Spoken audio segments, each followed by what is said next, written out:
তোমরা সবাই কেমন আছো? আশা করছি তোমরা সবাই খুব ভালো আছো। আমিও চাই তোমরা সব সময় ভালো থাকো। এই ভিডিওটা আমার অনেক মাস আগের, প্রায় বলতে পারো 1 বছর আগের ভিডিও।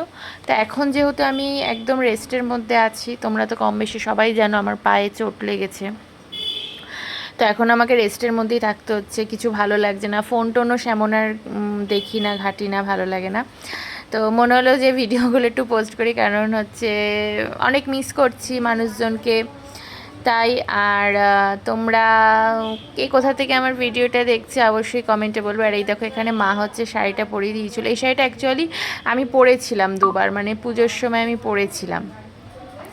তো এই যে কত সুন্দর ঘোমটা দিয়ে দিচ্ছে দেখো মা। আর জানো তো, আর যদি কেউ ধরো তোমার মাকে অপমান করলো বা তোমার পরিবারের কোনো মানুষকে অপমান করলো বিনা কারণে, কোনো রিজন ছাড়া, তাহলে আমি বলবো তাদের সাথে কখনোই কোনো রকমভাবে যোগাযোগ করবে না, রাখবে না।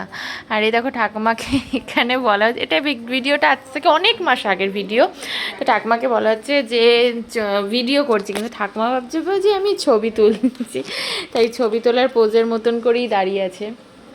আর এখন আমার গলার ভয়েস স্টেশনে তোমরা বুঝতেই পারছো যে মানে শরীরটা খুব দুর্বল লাগছে, মানে বেশ ঝাল ঝাল খেতে ইচ্ছা করছে, এরকম ব্যাপার।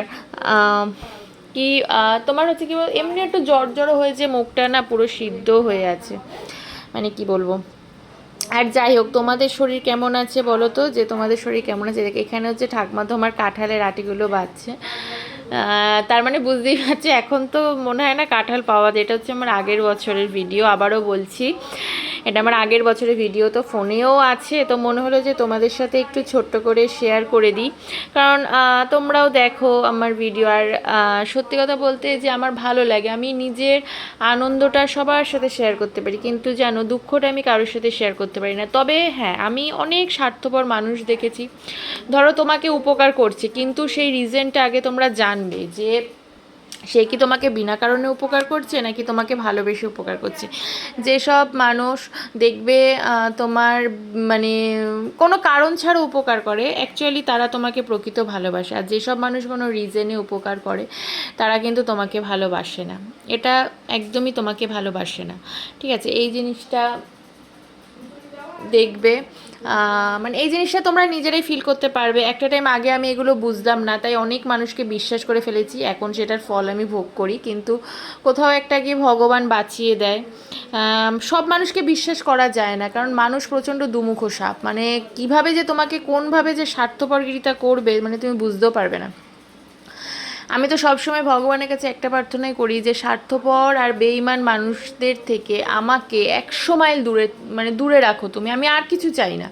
আমি এই স্বার্থপর দুনিয়া এবং স্বার্থপর মানুষদের থেকে আমি দূরে থাকতে চাই, কারণ স্বার্থপর মানুষ মানে প্রচুর আছে, প্রচুর আছে, মানে তুমি বুঝতেও পারবে না যে স্বার্থপর মানুষের এত চড়াচড়ি। তো এখানে এই যে আবার মাঝখানে বলি যে এই যে এখানে হচ্ছে তোমার সার্ফ ঢালা হচ্ছে, এখানে দেখো কি বৃষ্টি, মানে প্রচুর বৃষ্টি বাদল ওয়েদার।